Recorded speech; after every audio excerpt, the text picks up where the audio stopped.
Hello guys, ഇന്ന് നമുക്കൊരു variety സംഭവമാണ് ചെയ്യാൻ പോകുന്നത്. ഒരു വെറൈറ്റി ഫ്രൈ. അപ്പോൾ അതിനായിട്ട് തിരഞ്ഞെടുത്തിരിക്കുന്നത് ഈ ചേട്ടന്മാരെയാണ്. ഈ ചേട്ടന്മാരെ മനസ്സിലായോ എന്നറിയില്ല, പക്ഷെ ഞാൻ വരച്ചുകൊണ്ട് ചിലപ്പോൾ മനസ്സിലായിക്കൊള്ളുന്നില്ല. ഇതാണ് നമ്മുടെ BTSലെ ആൾക്കാർ. അവരുടെ ഫേസൊക്കെ വരയ്ക്കാൻ ബുദ്ധിമുട്ടായതുകൊണ്ട്, അതായത് എനിക്കറിയാത്തതുകൊണ്ട് ഞാൻ അവരുടെ ഔട്ട്ലൈൻ വരച്ചിട്ട് അഡ്ജസ്റ്റ് ചെയ്തിരിക്കുകയാണ്. അപ്പോൾ നിങ്ങൾക്കും ഇങ്ങനെയൊക്കെ വരയ്ക്കുകയാണെങ്കിൽ നമുക്ക് ഗൂഗിളിലൊക്കെ തപ്പി അവർ ഔട്ട്ലൈനൊക്കെ അടിച്ചെടുത്താൽ കിട്ടും കേട്ടോ. അപ്പോൾ ഞാൻ ഇപ്പോൾ BTS ആണ്. ഇപ്പോൾ BTS അല്ലെങ്കിൽ നമുക്ക് വേറെ എന്തെങ്കിലുമൊക്കെ കാർട്ടൂൺ ക്യാരക്ടേഴ്സ് അങ്ങനെ എന്ത് വേണമെങ്കിൽ ഇങ്ങനെ ആക്കാം കേട്ടോ. അപ്പോൾ ഞാൻ ഔട്ട്ലൈൻ വരച്ചിട്ട് അതിൻ്റെ മീതെ ഇങ്ങനെ ഗമ്മുകൊണ്ട് കുറച്ച് സമയം എടുത്തിട്ടാണെങ്കിലും കറക്റ്റായിട്ട് വരയ്ക്കുകയാണ്. അപ്പോൾ കുറച്ച് സമയം എടുത്തിട്ടാണെങ്കിലും കറക്റ്റ് അതിൽ തന്നെ ആവണ രീതിയിൽ പതുക്കെ വരയ്ക്കുക. അപ്പോൾ നമുക്ക് അടിപൊളി സംഭവം കിട്ടും. അപ്പോൾ ഞാനത് ഓൾറെഡി ഒരാളുടെ ചെയ്ത് വെച്ചിട്ടുണ്ട്, കാരണം അതൊരു എക്സ്പെരിമെൻ്റ് ആയതുകൊണ്ട് കറക്റ്റ് കിട്ടുമെന്ന് അറിയില്ലല്ലോ. അപ്പോൾ വെറുതെ ഗ്ലിറ്റർ വേസ്റ്റ് ചെയ്യാത്തതുകൊണ്ടാണ് ഒരെണ്ണം ചെയ്ത് വെച്ചത്. അപ്പോൾ അത് കറക്റ്റായിട്ട് കിട്ടിക്കണം.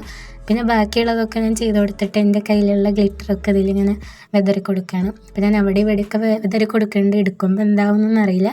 അപ്പോൾ നമ്മൾ ഫൈനലി എടുത്തപ്പോൾ അടിപൊളിയായിട്ടൊക്കെ കിട്ടിയിട്ടുണ്ട്. കുറച്ച് ഭാഗത്തൊന്നും ആയിട്ടില്ല, ആ ഭാഗം പിന്നെ ഞാൻ ഫില്ല് ചെയ്തു. അപ്പോൾ പരിപാടിയൊക്കെ കഴിഞ്ഞിട്ടുണ്ട്. പിന്നെ നമ്മൾ ഇത് വെറുതെ വെക്കേണ്ട വെച്ചിട്ട് ഞാനൊരു ഫ്രെയിം ഉണ്ടാക്കിയിട്ടുണ്ട്. ഫ്രെയിം നമ്മുടെ ഐസ്ക്രീം സ്റ്റിക്സ് കൊണ്ട് ഉണ്ടാക്കിയേക്കാണ്. പിന്നെ അതിൻ്റെ ബാക്ക് സൈഡിൽ കുറച്ച് ഗം അപ്ലൈ ചെയ്ത് നമ്മൾ ഉണ്ടാക്കി വെച്ച പേപ്പർ ഇതിൽ ഒട്ടിച്ചെടുത്തു. അപ്പോൾ നമ്മുടെ ഫ്രെയിമൊക്കെ ഇവിടെ സെറ്റ് ആയിട്ടുണ്ട്. അപ്പോൾ നിങ്ങൾക്കും ഇങ്ങനത്തെയൊക്കെ ഉണ്ടാക്കി നോക്കാം. BTS അല്ലെങ്കിൽ എന്ത് വേണമെങ്കിൽ നമുക്കിങ്ങനെ ഔട്ട്ലൈൻ രീതിയിലോ അല്ലെങ്കിൽ റിയൽ പോർട്രേറ്റ് അങ്ങനെയൊക്കെ ചെയ്യാം. അപ്പോൾ ഇത്രയൊക്കെ ഉള്ളൂ. അപ്പോൾ വീഡിയോ ഇഷ്ടപ്പെട്ടാൽ ലൈക്കും ഷെയറും സബ്സ്ക്രൈബൊന്നും ചെയ്യാൻ മറക്കരുത്. അപ്പോൾ എല്ലാവർക്കും ബൈ.